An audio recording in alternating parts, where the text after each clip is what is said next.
మిత్రులారా నమస్తే. ఈ వారం మీకు ఒక మంచి పుస్తకాన్ని పరిచయం చేస్తాను.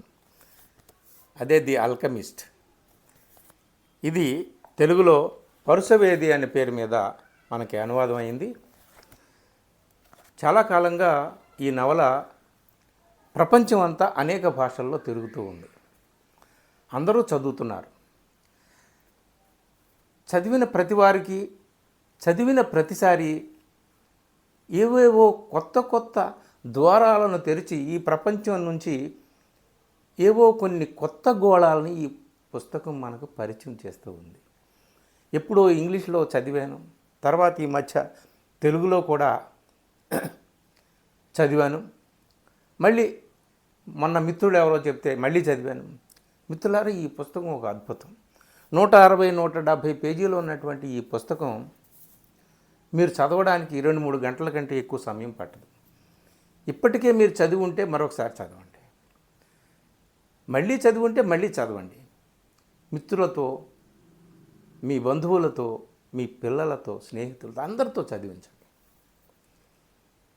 అంత గొప్పదా ఈ పుస్తకం అంటే? నిజంగా అంత గొప్పది. రోజు సినిమాలు చూస్తాం, సీరియల్స్ చూస్తాం, చాలా టైం స్పెండ్ చేస్తాం. లేదా ప్రబోధాలు వినడానికి, ఉపదేశాలు వినడానికి ఎవరెవరో మనకు రోజు బోధించేటటువంటి ఆ పుణ్యోపదేశాలు వినడానికి, దివ్యోపదేశాలు వినడానికి చాలా టైం వెచ్చిస్తాం అన్నమాట. కానీ ఇది యువకులు, వృద్ధులు, స్త్రీలు, పురుషులు ఇలాంటి భేదం ఏమీ లేకుండా ఎవరు చదివితే ఎవరికి కావలసినటువంటి కోరికలను వాళ్ళు సిద్ధించుకోగలరు. ఇదేమిటిది? అంత మంత్రశక్తి ఈ పుస్తకానికి ఉందా? మంత్రాలు, మహిమలు, దివ్యమైనటువంటి శక్తులు ఉన్నాయని నమ్మనటువంటి ఒక వ్యక్తి ఈ పుస్తకానికి అంత మంత్రశక్తి ఉందని ఎందుకు చెప్తున్నాడని మీరు ఆశ్చర్యపోవచ్చు. కానీ నిజంగా ఉంది. అది ఈ పుస్తకం రాసినటువంటి రచయిత చేతిలో ఉంది. ఈ పుస్తకంలో ఆయన పొందుపరిచినటువంటి వాక్యాల్లో ఉంది ఆ శక్తి. ఆ వాక్యాల్లో ఆయన పొదిగినటువంటి అక్షరాల్లో ఉంది ఆ శక్తి. అంత గొప్ప పుస్తకం అన్నమాట ఇది. అయితే ఈ పుస్తకం కథ ఏమిటి? ఈ పుస్తకం మనకు అందిస్తున్నటువంటి సందేశం ఏమిటి? ఈ పుస్తకాన్ని రాసినటువంటి వ్యక్తి ఎవరు? 3 భాగాలుగా దీని గురించి నేను మీకు చెప్తాను. చాలా క్లుప్తంగా, వేగంగా చెప్తాను. ఇందులో కథ సింపుల్గా చెప్తే, ఒక శాంటియాగో అనేటటువంటి యువకుడు, గొర్రెల కాపరి, అతను నిధిని సాధించడానికి ఎక్కడో ఈజిప్ట్లో పిరమిడ్లలో నిధి ఉందని తన కలలో చూసినటువంటి దాన్ని అన్వేషించుకుంటూ బయలుదేరతాడు. దారిలో ఆయనకి ఎక్కడో స్పెయిన్లో ఆండలూసియన్ అనే ప్రాంతం నుంచి అతను బయలుదేరతాడు ఈజిప్ట్ పిరమిడ్స్ దాకా. ఈ మొత్తం ప్రయాణంలో అతను రకరకాల వ్యక్తుల్ని కలుసుకుంటూ ఉంటాడు. ఒక ముసలవ్వను కలుస్తాడు. ఆమె శకునాలు చెప్తుంది, కళల్ని విశ్లేషించి చెప్తుంది. నాకు ఈ కళ వచ్చింది, ఒక నిధి ఉందని, నేను దాన్ని చేరుకుంటానా అని అడుగుతాడు. ఆమె నువ్వు తప్పనిసరిగా చేరుకుంటావు అని చెప్తుంది. కానీ ఎలా చేరుకుంటావు అని, ఎలా సాధిస్తావు అని చెప్పి ఆమె చెప్పదు. అలాగే ఒక ముసలి రూపంలో ఒక రాజు వచ్చి అతనికి 2 రాళ్ళు ఇస్తాడు, మంత్రం కలిగినటువంటి, మహిమ కలిగినటువంటి రాళ్ళు. ఇట్లాగా రకరకాలుగా ఒక వ్యక్తి చేతిలో మోసపోతాడు. తన దగ్గర ఉన్న బంగారు నాణ్యాలు అన్నీ కూడా అతని వల్ల కోల్పోతాడు. ఇవన్నీ కూడా జరుగుతాయి. కానీ ఒక్క పైసా లేకుండా దరిద్రుడైపోతాడు. గొర్రెలు పోతాయి, అన్నీ పోతాయి, నాణ్యాలు పోతాయి, అన్నీ పోతాయి, దరిద్రుడైపోతాడు. ఎక్కడో పని చేస్తాడు. ఒక గాజు వస్తువులు అమ్ముకునే వ్యాపారి దగ్గర పని చేస్తాడు. ఎక్కడికి వెళితే అక్కడ తనకు ఎదురవుతున్నటువంటి మనుషులు తనకు సహాయం చేయడానికే ఈ ప్రపంచంలో పుట్టారా అన్నట్టుగా అతనికి అనిపిస్తూ ఉంటుంది. ఎక్కడా నిరాశకు గురికాడు, ఆవేదనకు గురికాడు, వెనక్కి తిరిగి వెళ్ళాలనేటటువంటి యోచనకు, ఆలోచనకు తావివ్వడు. ముందుకు వెళ్తూనే ఉంటాడు. యుద్ధ వాతావరణాన్ని ఎదుర్కొంటాడు. చావు దాకా వెళ్తాడు, మృత్యువు అంచుల దాకా వెళ్తాడు. చాలామందిని కలుసుకుంటూ ఉంటాడు. మధ్యలో ఫాతిమా అనేటటువంటి ఒక యువతిని కలుసుకుంటాడు. ఆ యువతి తన కోసమే పుట్టిందని, ఆ యువతి కళ్ళు తన కళ్ళు ఈ ప్రపంచంలో ఏదో ఒక దివ్య శక్తి వల్ల కలిశాయని, అసలు ప్రేమ అనేటటువంటిది ఉందే దాని భాషే వేరని, ఈ విశ్వం చెప్పేటటువంటి భాష మనుషులు మాట్లాడుకునేటటువంటి భాషకి, ప్రేమ మాట్లాడేటటువంటి భాషకి చాలా తేడా ఉందని, ఇట్లా రకరకాలుగా ఎన్నో ఎన్నో సంశయాలతో, సమరాలతో, పోరాటాలతో, బాధలతో, కష్టాలతో అతను వెళ్తూ ఉంటాడు. చివరికి అతనికి పరుసవేది మనిషి రూపంలో అతనికి ఎదురవుతాడు. పరుసవేది కూడా చాలా విషయాలు ఇతనికి బోధిస్తాడు. అయితే మొత్తానికి కష్టం మీద వెనుదిరిగి వెళ్ళడానికి వీల్లేదు అనేటటువంటి ఒక కృత నిశ్చయంతో ఈజిప్ట్ వెళ్తాడు. ఒక మాట అంటాడు, వెనక్కి వెళ్ళడానికి అవకాశం లేదు అనుకున్నప్పుడు ముందుకు వెళ్ళడమే పరిష్కారం. అందుకని అతను మొత్తానికి ఎలాగైతే ఈజిప్ట్ వెళ్తాడు, పిరమిడ్స్ దగ్గరికి వెళ్తాడు, అక్కడ నిధి అయితే ఉండదు. కానీ అక్కడ తెలుస్తుంది నిధి ఎక్కడ ఉందో అని. తను ఎక్కడ ప్రారంభమయ్యాడో అక్కడే నిధి ఉందని. ఇన్ని సంవత్సరాలు, ఇంత వయసు, ఇంతకాలం, ఎంత వృధా అయింది. చావుదాకా వెళ్ళి బయటపడ్డాడు. ఇప్పుడు మళ్ళీ మృత్యువుతో పోరాడుతూ వెనక్కి వెళ్ళాలి. వెళ్తాడా? ఆయన నిధిని పొందుతాడా? తను ప్రేమించినటువంటి యువతితో మళ్ళీ కలుస్తాడా? ఇదంతా అలా ఉంటే ఈ పుస్తకం ఇది క్లుప్తంగా ఈ కథ ఇది. అయితే ఈ పుస్తకంలో, ఈ కథలో రచయిత ఒక్కో వాక్యాన్ని ఒక్కో నవలగా మలిచాడు. ఒక చిన్న వాక్యంలో ఒక 100 పర్సనాలిటీ డెవలప్మెంట్ బుక్స్ మనకి చదువుకోవచ్చు. అది ఒక్కో వాక్యాన్ని ఒక్కో నవలగా కూడా మనం చదువుకోవచ్చు. అలా చదువుతూ ఉంటుంటే వాక్యాలుగా మనకి జీవితం అలా పొరలుగా విచ్చుకుంటూ మనకు కనిపిస్తుంది అన్నమాట. ఇందులో చెప్పినటువంటి అతి ముఖ్యమైనటువంటి మాటల్లో ఒక మాట మీరు వినే ఉంటారు, ప్రతి సినిమాలోనూ కూడా వాడుతూ ఉంటారు. అదేమిటంటే, నువ్వు దేన్నైనా బలంగా కోరుకుంటే ఈ విషయం అంతా నీకు సహాయపడడానికి కుట్ర పన్నుతుంది. If you want to something, all the universe conspires in helping you to achieve it. ఇది అసలు మూలమైనటువంటిది. ఇంకో మాట, ఈ ప్రపంచంలో ప్రతిదీ కూడా విడివిడిగా లేదు, అన్నిటినీ కలిపి ఏదో ఒకటే చెయ్యి రాస్తూ ఉందని. ఇదేదో దైవశక్తి దీని వెనక ఉంది, దేవుడి గురించి చెప్తున్నాడని మనం అనుకోవచ్చు. కానీ భౌతిక శాస్త్రపరంగా సైంటిఫిక్గా ఆలోచించిన అంతా కూడా అన్నీ కూడా ఇంటర్నల్లీ కనెక్టెడ్గా మనకి ఉంటుంది ఈ ప్రపంచం అంతా కూడా అని మనకు తెలుసు. కానీ బలంగా నువ్వు దేన్నైతే కాంక్షిస్తావో, దేనికోసమైతే స్వప్నిస్తావో, దేనికోసమైతే నువ్వు అహోరాత్రులు కలలు కంటావో, దాన్ని సాధించుకోవాలనేటటువంటి దృఢమైనటువంటి ఆకాంక్ష నీకుంటే తప్పనిసరిగా దాన్ని సాధించుకోగలుగుతావు అని చెప్పేటటువంటి గొప్ప సూత్రంతో ఈ నవల మనకి సాగుతుందన్నమాట. దానికోసం ఈ నవలని చదవాలి.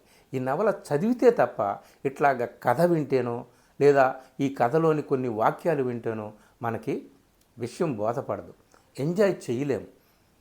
చాలా చిన్న పుస్తకం కాబట్టి ఈ పుస్తకాన్ని మీరు తెప్పించుకొని చదవండి. ఈ పుస్తకంలో ఉన్నటువంటి కొన్ని వాక్యాలు మీకు చెప్తానండి. ఆ వాక్యాలు వింటే ఈ పుస్తకం గొప్పతనం ఏంటనేటటువంటిది మీకు అర్థమైపోతుంది. చూడండి. నీ నిధి ఎక్కడో లేదు, నీ నిధి ఎక్కడ ఉందో నీ హృదయం కూడా అక్కడే ఉంటుంది. దీన్ని తిరగేసి చెప్పుకుంటే, నీ హృదయం ఎక్కడ ఉందో నీ నిధి కూడా, అంటే నువ్వు ఏ నిధి కోసం వెళ్తావు, అసలు నిధి ఏమిటి? నిధి అంటే బంగారం, వజ్రాలు, వైడూర్యాలు ఉన్నటువంటి నిధా, లేకపోతే ఇంకేమన్నానా? ఈ పుస్తకం చదివిన తర్వాత మీకు చాలా డౌట్లు వస్తాయి, ప్రశ్నలు వస్తాయి. ప్రశ్నలకి ఒక్కో ప్రశ్నకి 1,00,000 సమాధానాలు ఈ పుస్తకంలోనే దొరుకుతాయి. నువ్వు నిధి కోసం బయటకు వెళ్ళడం అంటే ప్రపంచంలోకి వెళ్ళడం, రకరకాల మనుషుల్ని చూడడం, ప్రేమను పొందడం, ద్వేషాన్ని పొందడం, మృత్యువు దాకా వెళ్ళడం. పోరాటం చేయడం, యుద్ధం చేయడం, ఇవన్నీ కూడా జీవితాన్ని తెలుసుకోవడం కూడా ఒక నిధియే. నిన్ను నువ్వు తెలుసుకోవడం కూడా ఒక నిధిని పొందడమే. ఇట్లాంటి మాటలు చాలా ఉంటాయి. ఇందులో నేను కొన్ని మాటలు మీకు చదివి వినిపిస్తాను. మీ కాలాన్ని వృధా చేయను. ఎవరైనా కావాలనుకుంటే వారి పెరట్లో పిరమిడ్లు కట్టుకోవచ్చు. మనం ఈజిప్ట్లోనే పిరమిడ్లు ఉంటాయనుకుంటా. అంటే ప్రతిదీ కూడా నీ కోరిక మీద, నీ కాంక్ష మీద, దాని దృఢత్వం మీద ఆధారపడి ఉంటుంది అని అర్థం ఇక్కడ. ఎవరైనా కావాలనుకుంటే వారి పెరట్లో పిరమిడ్లు కట్టుకోవచ్చు. రేయిలో అత్యంత చీకటి అలుముకునే గడియ సరిగ్గా ఉషోదయానికి ముందు వస్తుంది. ఏమిటి చీకటి అంటే, ఏమిటి కష్టం, ఏమిటి కన్నీళ్ళు? బెంబేలు పడిపోవద్దు. అంత గాఢమైన చీకటి అలుముకుంది అంటే ఇక ఉషోదయం రాబోతుందనే అర్థం. గమనించండి, బాధపడడం కంటే బాధపడతామేమోనన్న భయం దారుణమైంది అంటాడు ఒక చోట. అలాగే సంతోషాన్ని ఎడారిలో ఒక ఇసుక రేణువు నుంచి కూడా పొందవచ్చు. ఈ భూమి మీద ప్రతి ఒక్కరికి వారి కోసం ఎదురు చూసే ఒక నిధి ఉంటుంది. ఎంత గొప్ప మాట చూడండి. నీకోసం ఒక నిధి ఎదురు చూస్తూ ఉంటుంది. కానీ నువ్వు అన్వేషిస్తూ ప్రయాణం చేస్తూ వెళ్ళాలి. ఓపికగా సహనంతో.